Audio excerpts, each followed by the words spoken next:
Thank you for staying with us. It is time to know what's on the front page of the Nigerian newspapers. And joining me to discuss this is lawyer and social development advocate Jide Olugun, as well as the lawyer and public affairs analyst Tunji Abdulhamid. Gentlemen, good morning. Thank you for joining us on TVC Breakfast. Good morning. For having us. All right.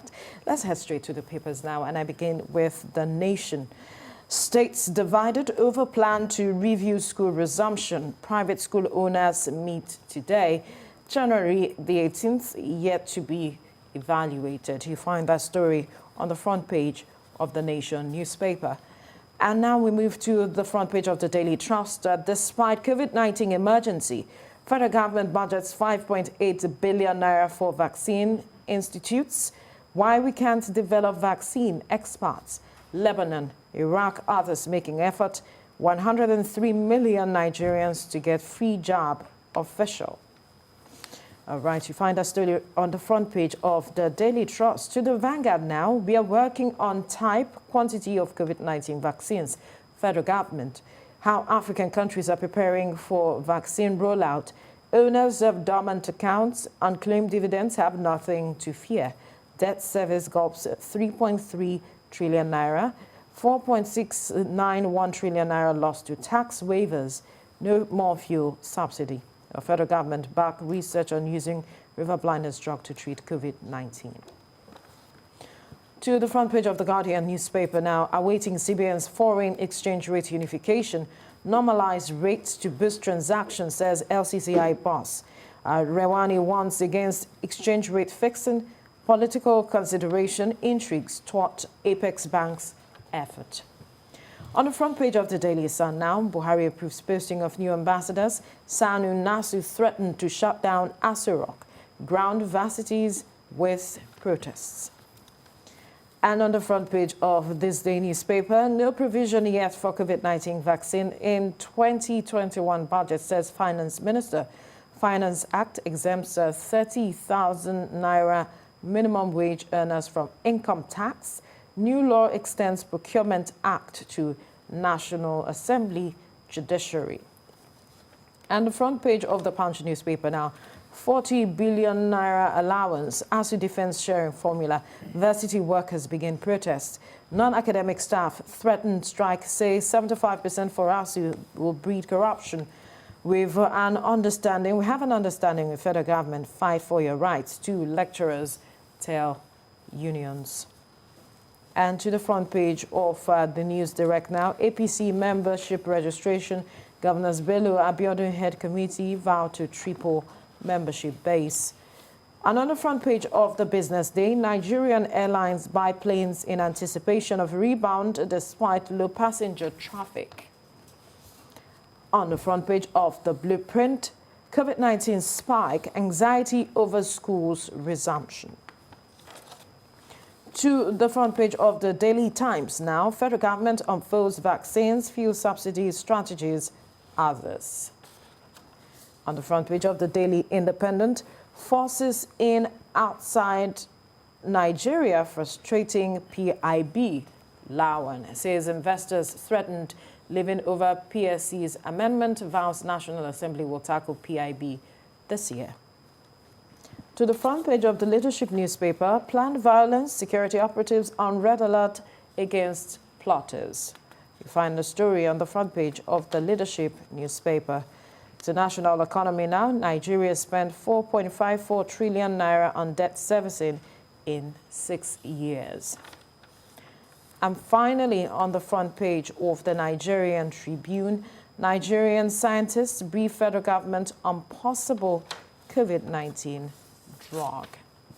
All right, gentlemen, let's look at the story, not necessarily on the front page of the newspapers this morning, but looking at, still talking about the COVID-19 pandemic that is ravaging, and the government has come up with or reviewed the protocol, especially for those coming into the country, inbound passengers, especially from the UK and South Africa, especially because of the new variant that is said to be really spreading fast.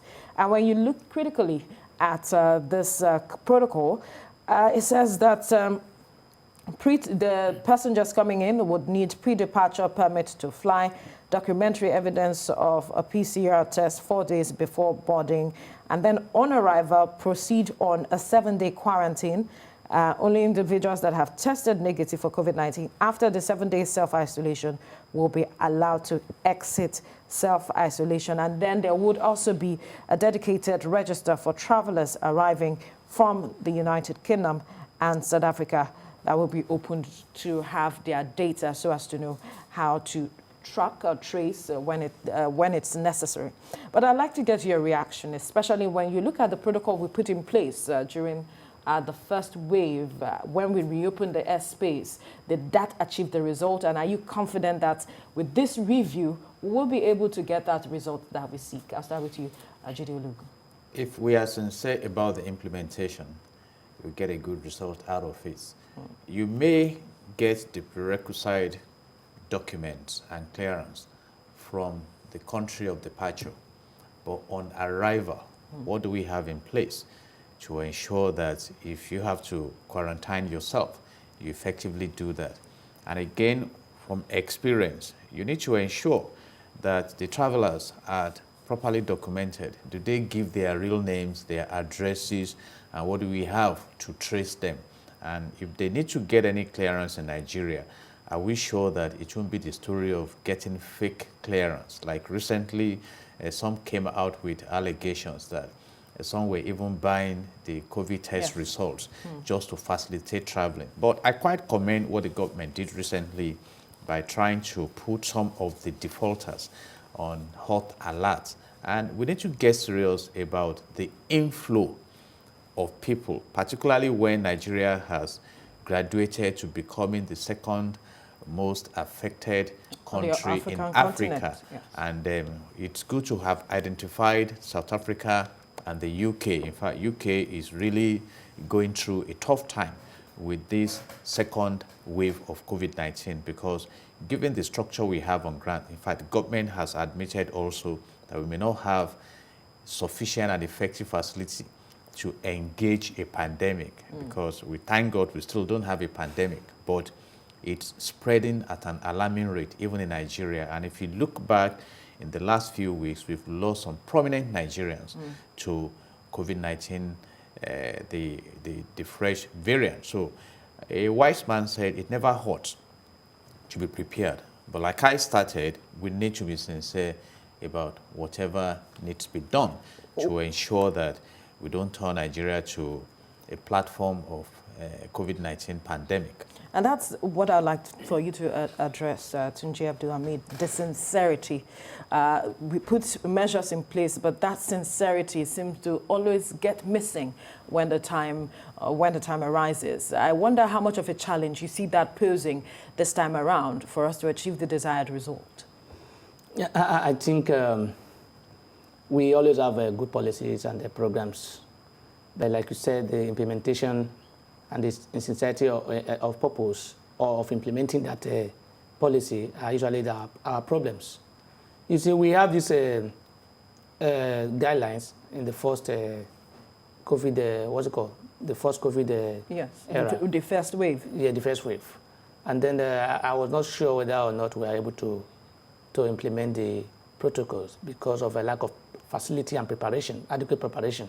Because I remember people complaining that they will keep you, at the stage, they were asking people to go and isolate in their various homes. And I don't know how well you can monitor that. I know of somebody who, though I'm aware the policy has not been relaxed. Yes, that is still on. Yeah, I'm aware of somebody who traveled to Dubai last week.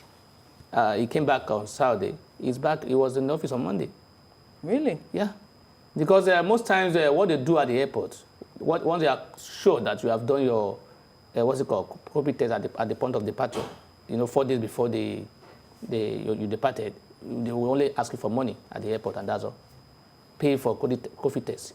You will never go back for any COVID test, but they will collect money. So it appears those are the people in charge. I don't know whether it's government that directed them or those in charge. They are after money, not about the safety of people coming in or people already in the country. So I think, like Mr. Olugun said, our problem is usually implementation.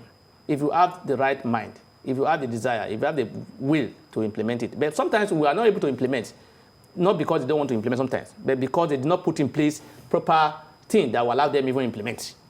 Because you are talking about you have to isolate for 7 days. Where are they going to isolate? Is it in their various houses? Is there a special place where you put them? What are the arrangements that have been made to ensure that whenever they are isolated, they will be monitored and you know that they're actually in there? Recently, I saw a list of people that, sorry, not list of people.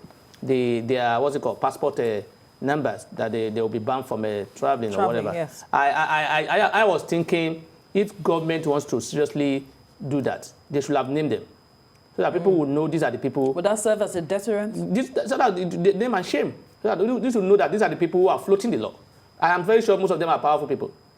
Majority of them. Because I remember even those who are in the core front of the fight against COVID-19.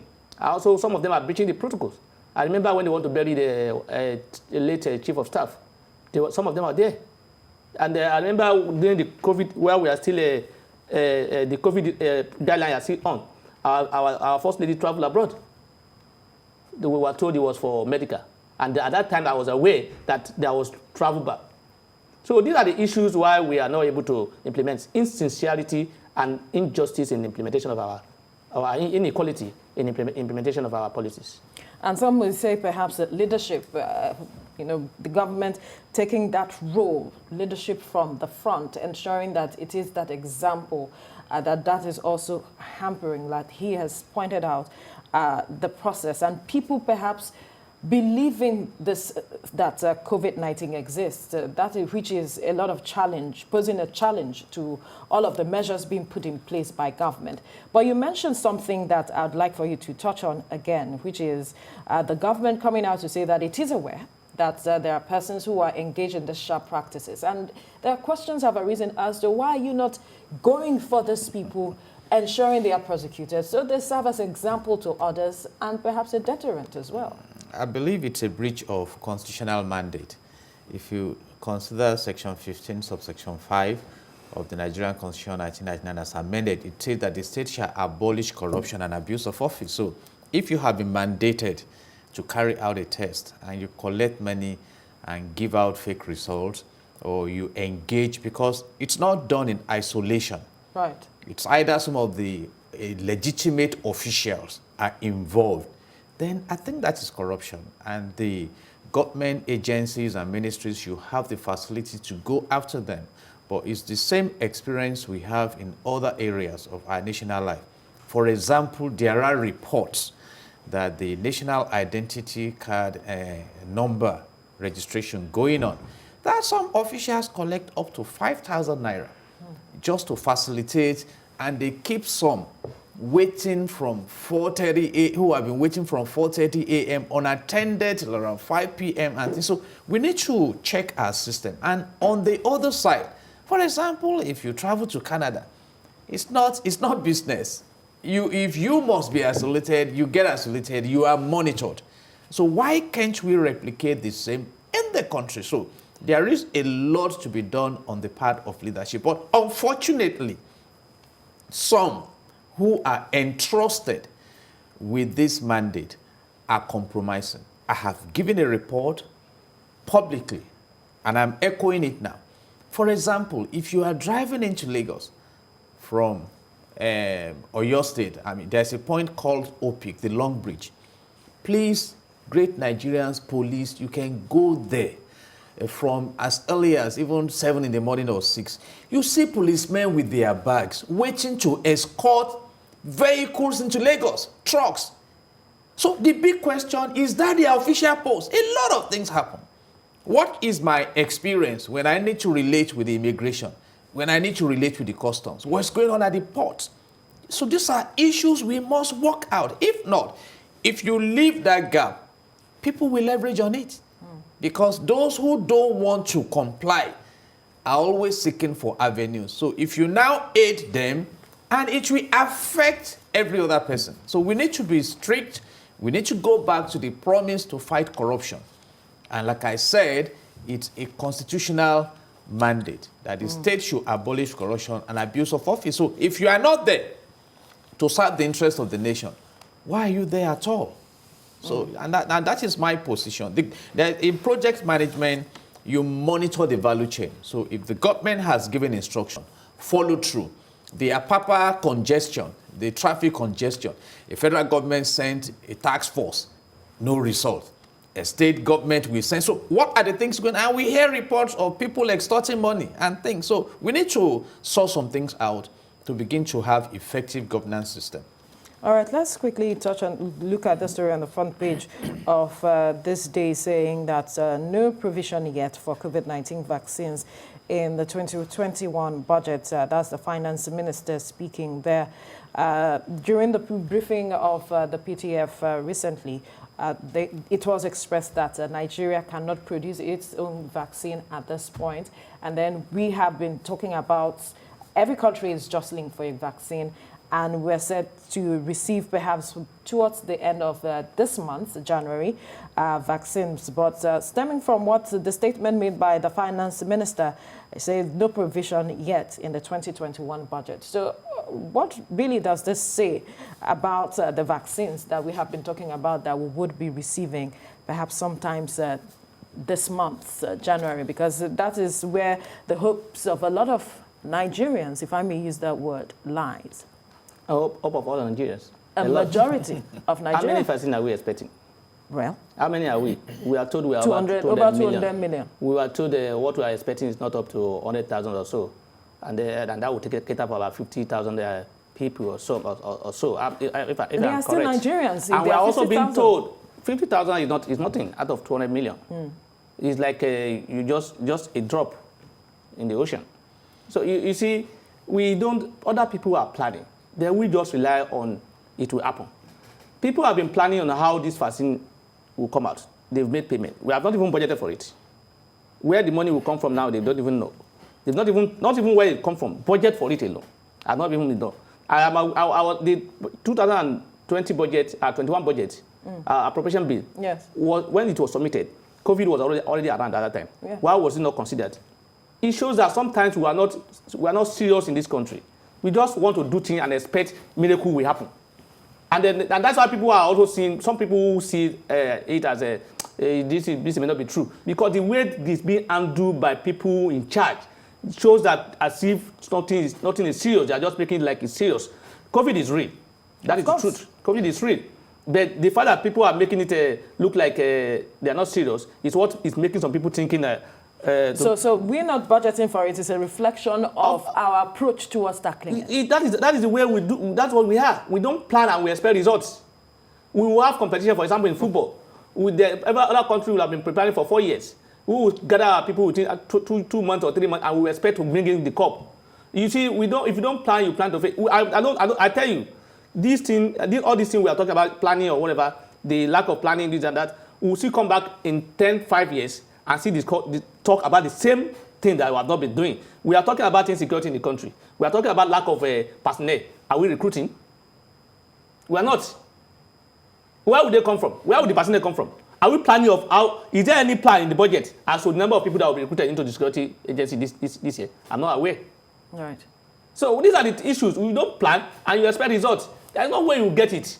People in authority should think. And that's why they are there. They are there to think for us, to do things for us. They are our servants, and they are there, that's why they are enjoying the paparazzi of the office, of the Ferrari of the office. So they should do things that will make people see that they are thinking. Nobody is talking to anybody regarding how to develop our own vaccine. No, I just said it now that they said during the briefing that we do not have the capacity. Yeah, I read the what's it called, sent by Senator Ojodu regarding the issue. He talks about the issue of people who are researching on the vaccine, and he sent them to the vice president or whatever. They were talking. They discussed. That's for the vaccine that we are expecting. I'm not even talking about the one we're expecting now. I say planning on our own. Okay. We should not only be relying on for other people are thinking, other countries are thinking, not relying only on foreign things. We should also be thinking inward and see how we can also do our own to supplement whatever we are getting, because we cannot get for 12 million people in the next 3 years. We'll not be able to get them vaccinated. So we should be thinking inward and empower those who can also make things happen in this country. Let's believe in our African thing. Let's believe in ourselves. Institutes. We have all of that. They are not being financed. That is the problem. They said, President Ojodu said, when it comes to the issue of finance of the research, that's when it slowly ended. Nobody's talking about it. All right, let's get your perspective to this headline now. I think we need to build local capacity. I was reading the fact that somebody said that in the 1960s, we came up with vaccine for yellow fever in this country. But he also said there is need for massive investment in this vaccine issue, and that we have neglected building sustainable structure over the years. In fact, he also mentioned that at that point in time, we were operating analog, that our embracing technology has also eroded the sustainability. And the big question now is, but the same technology is helping other countries to move at faster rates. And I think what we need to do is engender a collaboration between the public and private sector. But there is something I always see in Nigeria, and we need solutions to it. Even when you have brilliant brains that can solve the problems, we bring ethnicity in. Where is it? This silent regional warfare going on in Nigeria must step aside. And religious biases? If we must move forward. Nigeria has the best of brains in the world. In fact, my president, whom I respect so much, I think in his New Year speech said, the Nigerians thrive abroad. We should ask the question, why? You may be shocked, though it may not be shocking, some of us know it, that part of the team developing the vaccines we are clamoring to bring in from foreign countries are Nigerians. Yes. So we need to work on our environment. We need to work together as a team. We need to restructure the direction of our investment. Now we are saying we need how much? We spent about 5.54 trillion naira servicing debt in 6 years and on recurrent expenditure, things like that. Why don't we channel that into building infrastructure? I mean, almost all countries borrow. You must pay your blessing now. Almost all countries borrow. But you build capacity to help you pay back. China borrowed, I think, $1.3 billion from the World Bank in 2019. A reduction from $2.4 billion borrowed in 2017. Today, China is not running helter-skelter. Even the Covid-19 that emanated from Wuhan in China, they've been able to contain it. How? So we need to look at all this. What is our recurrent expenditure? What are we putting on infrastructure? What is the assurance that even if we invest in isolation centers, quarantine centers, and things like that, that we will sustain it to a level when the First Lady will not need to run out of the country for medical care?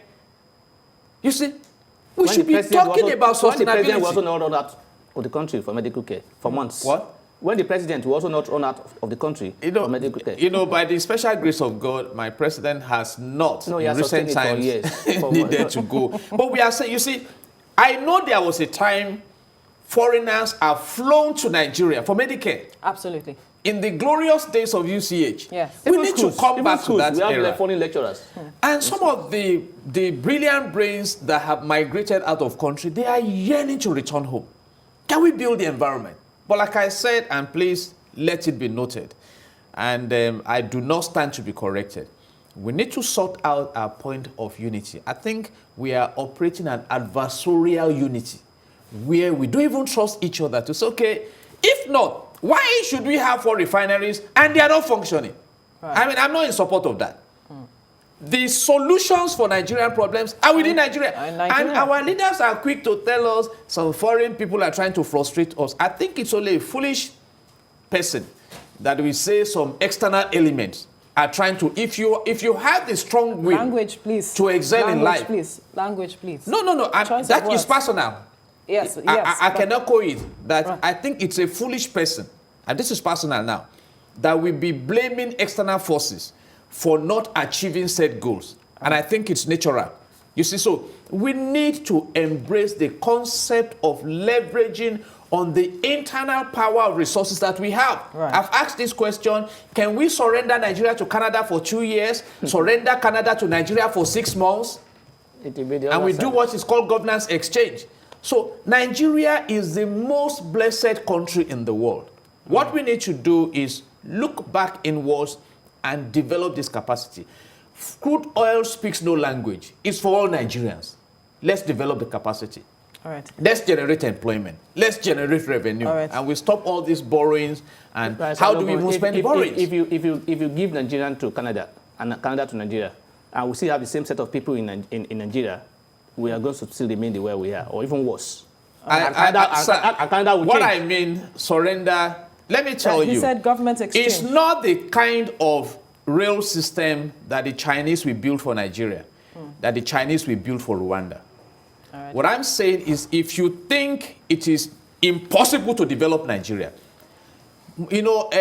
outsource Nigerian governance to Canadian government that has done well, or to Iceland. Do you know that in Iceland, they don't even have police? It's been the safest country 12 years consecutively.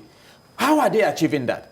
And we are here wasting unavailable resources, borrowing on insurgency. What is insurgency? Insurgency is fighting for a cause. What cause are they fighting for? Now, That Nigeria is now... That's a big question. You know. But we have to leave the conversation here for now because for want of time. But I must thank you, gentlemen, Chide Ologun, Tunji Abdul-Hamid, for your time on the newspaper review this morning. God bless Nigeria. Thank you. Absolutely.